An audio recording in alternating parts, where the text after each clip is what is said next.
Olympic, जो कि एक ड्रीम है एक इंडियन एथलीट का। केवल इंडियन एथलीट का नहीं, ये पूरी दुनिया के हर एथलीट का ड्रीम है। इसके बावजूद इंडिया के एक आम आदमी के लिए ये केवल एक गुमनाम गली है, क्योंकि इंडियंस का ध्यान इसकी तरफ तब जाएगा जब उनका ध्यान क्रिकेट से हटेगा। लोगों को केवल क्रिकेट देखना है और उन्हें वो केवल 11 खिलाड़ी देखने हैं। उनका ध्यान उनकी तरफ नहीं जाता जो कई 100 खिलाड़ी हमारे देश के लिए तैयारी कर रहे हैं, हमारे देश को ओलंपिक में रिप्रेजेंट कर रहे हैं। लेकिन इसका मतलब ये नहीं है कि इंडियन क्रिकेट टीम इंडिया को रिप्रेजेंट नहीं करती। डेफिनेटली हमारी क्रिकेट टीम इंडिया को रिप्रेजेंट करती है, लेकिन ये रेशियो हमेशा बराबर होना चाहिए, जो कि आज के टाइम पर नहीं है। इंडियन लोग केवल क्रिकेट देखते हैं, उनको ओलंपिक में कोई भी इंटरेस्ट नहीं है। जिन गिने चुने लोगों को इंटरेस्ट है वो नंबर बहुत कम है। लेकिन अब हम इस पे कर भी क्या सकते हैं, वो लोगों का अपना अपना इंटरेस्ट है। लेकिन अब लोगों के इंटरेस्ट को तो चेंज नहीं किया जा सकता। तो आज के इस वीडियो में आपको ओलंपिक की सारी हिस्ट्री बताने वाला हूँ कि ओलंपिक के पीछे का इतिहास क्या है, आखिर कितने टाइम से ये खेल खेले जा रहे हैं। अब मैं इंडियन लोगों का इंटरेस्ट तो चेंज नहीं कर सकता, लेकिन आपको उसकी हिस्ट्री के बारे में बता जरूर सकता हूँ, ताकि आपको पता चले कि ये गेम्स क्या हैं और कब से खेले जाते हैं। सो हे फ्रेंड्स, स्वागत है आपका मेरे चैनल वन क्लिक हिस्ट्री पे एक और न्यू वीडियो के साथ में। तो आज के इस वीडियो का टॉपिक है द हिस्ट्री ऑफ ओलंपिक। तो चलिए आज के वीडियो को शुरू करते हैं।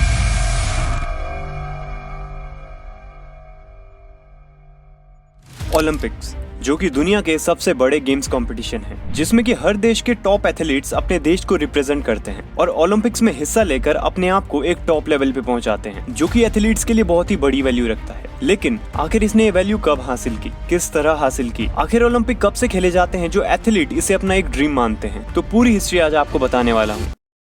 ओलंपिक इस दुनिया के सबसे बड़े गेम्स कंपटीशन है, जिनको की इंटरनेशनल ओलंपिक कमेटी कंट्रोल करती है, और ये गेम्स हर 4 साल में खेले जाते हैं, जिसमें कि हर देश के टॉप एथलीट्स अपने देश को रिप्रेजेंट करते हैं। हिस्ट्री के अकॉर्डिंग बताया जाता है कि ओलंपिक को पहली बार आयोजित किया गया था 1896 में, जो कि ग्रीस की राजधानी एथेंस में किए गए थे, और तभी से इन गेम्स को हर 4 साल में आयोजित किया जाता है। इन गेम्स को केवल 1916, 1940 और 1944 में नहीं खेला गया था, और इसका रीजन था वर्ल्ड वॉर फर्स्ट और वर्ल्ड वॉर सेकेंड। सन 1894 में पियर डी कॉबर्टिन ओलंपिक कमेटी की स्थापना करते हैं, और इसका जो पहला मुख्यालय था वो बनाया गया था स्विट्जरलैंड के लॉजेन में, और साथ ही साथ इस कमेटी के जो पहले चेयरमैन थे वो थे देमित्रिस विकेलस। अब अगर इस सिंबल की बात की जाए जो कि आप स्क्रीन पे देख रहे हैं, तो ये ओलंपिक्स का सिंबल है, जिसमें कि आपको 5 रिंग देखने के लिए मिलती हैं, जो कि blue, dark yellow, black, green और रेड रंग की हैं। लेकिन आखिर इस सिंबल का मतलब क्या है, इस सिंबल को इसी तरह डिजाइन क्यों किया गया, इसमें ये 5 रिंग्स ही क्यों दी गई, ये 4 या 6 क्यों नहीं है। तो ये जो ओलंपिक का लोगो है, इसे 1913 में पियर डी कॉबर्टिन ने ही बनाया था। इस लोगो में हमें 5 रिंग्स देखने के लिए मिलती हैं, जो कि शो करती हैं 5 कॉन्टिनेंट्स को, जो कि है अफ्रीका, अमेरिका, यूरोप, एशिया और ओशिनिया। अब आप लोग बोलोगे कि there are 7 continents in the world. जी हाँ, मुझे भी पता है, लेकिन इसके पीछे भी एक रीजन है। 1913 में जब पियर डी कॉबर्टिन ने इस लोगो को डिजाइन किया था, तो उन्होंने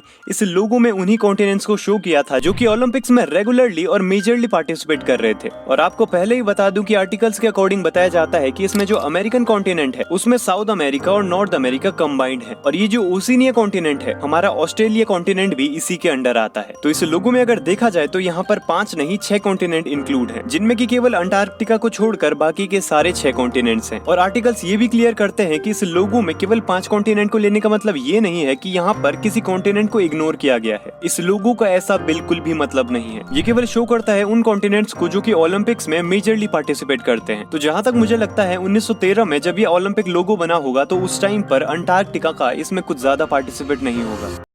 लेकिन ओलंपिक्स का इन्वेंशन ऐसे ही नहीं किया गया था। हिस्ट्री बताती है कि ओलंपिक्स का टारगेट था भाईचारा बनाए रखना, फ्रेंडशिप बनाए रखना, ताकि हमारा पूरा वर्ल्ड एकजुट हो सके, गेम्स के थ्रू शांति लाई जा सके। अभी के टाइम पर ओलंपिक में हमारे सारे कॉन्टिनेंट से एथलीट्स पार्टिसिपेट करते हैं, जो कि सपोर्ट करता है वर्ल्ड फ्रेंडशिप को, ब्रदरहुड को और पीस को, ताकि गेम्स के थ्रू दुनिया में शांति बनाई जा सके, पूरी दुनिया में कम्युनिटी पावर को बढ़ाया जा सके। और इसीलिए हर साल 23 जून को ओलंपिक डे मनाया जाता है, जिसको कि पहली बार 1894 में मनाया गया था। और अब एक ये सवाल भी है कि इन गेम्स को ओलंपिक्स ही क्यों कहा जाता है, या फिर ये कह सकते हैं कि इनका नाम ओलंपिक्स ही क्यों रखा गया। तो आपको बता दूं कि सन 1896 में जब इन गेम्स को आयोजित किया गया था, तो उस टाइम पर ग्रीस की राजधानी एथेंस में इन ओलंपिक्स गेमों को खेला गया था, और वहीं पर ओलंपिक पर्वत पर इन गेम्स को खेला गया था, जिस वजह से इन गेम्स को उसी टाइम से ओलंपिक्स कहा जाता है, और यही इन गेम्स के ओलंपिक्स कहलाने का रीजन है। तो अब हमने इस बारे में तो जान लिया कि ओलंपिक्स किस तरह स्टार्ट हुए थे, लेकिन अब इस बारे में जानते हैं कि ओलंपिक्स कितने तरह के होते हैं। जी हाँ, बिल्कुल, ओलंपिक केवल एक तरह का नहीं होता है। मैं आपको बता दूं कि ओलंपिक्स 4 तरह के होते हैं, जो कि ये summer Olympics, winter Olympics, para Olympics और यूथ ओलंपिक्स। और इन सारे ओलंपिक्स गेम की अपनी अलग अलग खासियत है, तो चलो उसके बारे में भी जानते हैं। तो सबसे पहले बात करते हैं समर ओलंपिक्स के बारे में। तो जैसा कि आपको नाम से ही पता चल रहा है कि इन गेम्स को समर्स में आयोजित किया जाता है। साल 1896 में पहली बार समर ओलंपिक्स आयोजित किए गए थे, जो कि ओलंपिक्स के पहले गेम्स थे। जी हाँ, ओलंपिक्स के जो पहले गेम्स हुए थे वो समर ओलंपिक्स ही थे। और 1996 के बाद कंटिन्यूअसली हर 4 साल में ये गेम्स आयोजित होते हैं। और जैसा कि मैंने आपको ऑलरेडी बताया कि 1916, 1940 और 1944 में ये गेम्स आयोजित नहीं हुए थे because the reason of war. ये जो पहले ओलंपिक्स हुए थे इनमें 14 देशों के 200 एथलीट्स ने 43 अलग अलग गेमों में पार्टिसिपेट किया था, जो कि मुझे लगता है कि पहले गेम्स के अकॉर्डिंग बहुत ही बड़ा नंबर था, क्योंकि ये गेम्स पहली बार आयोजित किए गए थे। किसी को इनके बारे में ज्यादा पता भी नहीं था। इसके बावजूद भी 20 देशों के 200 एथलीट्स इसमें हिस्सा लेते हैं। फिर आते हैं विंटर ओलंपिक्स, जिनको की पहली बार 1924 में आयोजित किया गया था। और आपको बता दूं कि 1992 तक इन विंटर ओलंपिक्स को समर ओलंपिक्स के साथ ही आयोजित किया गया था। और विंटर ओलंपिक्स के अंदर सारे बर्फ या आइस से जुड़े गेम्स खेले जाते हैं, तो डेफिनेटली इन्हें सर्दियों में खेलना ही बेटर होगा। विंटर ओलंपिक्स को 1924 में पहली बार फ्रांस चैमनिक्स में आयोजित किया गया था, जिसमें कि आइस या बर्फ से जुड़े हुए गेम खेले गए थे। फिर आते हैं पैरा ओलंपिक्स। तो आपको बता दूं कि पैरा ओलंपिक्स में जितने भी डिसेबल्ड लोग होते हैं वो पार्टिसिपेट करते हैं, जिनमें कि शुरू से ही सैनिकों के साथ आम आदमी भी पार्टिसिपेट कर सकते थे। पैरा ओलंपिक्स पहली बार 1960 में इटली के रोम में ऑर्गेनाइज होते हैं, जिनमें कि सैनिकों से लेकर आम आदमी तक कोई भी पार्टिसिपेट कर सकता था। और आपको बता दूं कि पहले पैरा ओलंपिक्स में 23 देशों के 400 एथलीट्स हिस्सा लेते हैं, जो कि एक बहुत ही बड़ा नंबर है। और साथ ही साथ पैरा ओलंपिक्स के 2 पार्ट्स होते हैं, जो कि ये समर पैरा ओलंपिक्स और विंटर पैरा ओलंपिक्स, जो कि ओलंपिक्स की तरह ही ऑर्गेनाइज होते हैं। देन फिर आता है हमारा यूथ ओलंपिक, जिसके कि ऑल्सो आपको नाम से पता चल रहा होगा कि ये ओलंपिक्स यूथ्स के लिए बनाया गया है। इस ओलंपिक में 18 साल से कम उम्र के एथलीट्स हिस्सा लेते हैं। और इन ओलंपिक्स का टारगेट ही है यूथ को सपोर्ट करना, उन्हें गेम्स के एरिया में और आगे बढ़ाना। 2010 में सिंगापुर में पहली बार यूथ ओलंपिक ऑर्गेनाइज किया जाता है, जो कि नॉर्मल ओलंपिक्स की तरह हर 4 साल में ऑर्गेनाइज होता है। और मेरा मानना है कि यूथ्स के लिए ये एक बहुत ही बड़ा सपोर्ट है। तो कुछ यही थी ओलंपिक्स की हिस्ट्री और इन्फॉर्मेशन, जो कि आज मैंने आपको इस वीडियो में बताई। तो कमेंट में जरूर बताना कि आपको ये इन्फॉर्मेशन कैसी लगी, और मेरी वीडियो को लाइक करके चैनल को सब्सक्राइब कर देना, ताकि इसी तरह की और वीडियोस आपको टाइम टाइम पर मिलते रहे। तो मिलते हैं ऐसे एक नेक्स्ट वीडियो में, तब तक बाय बाय, जय हिंद।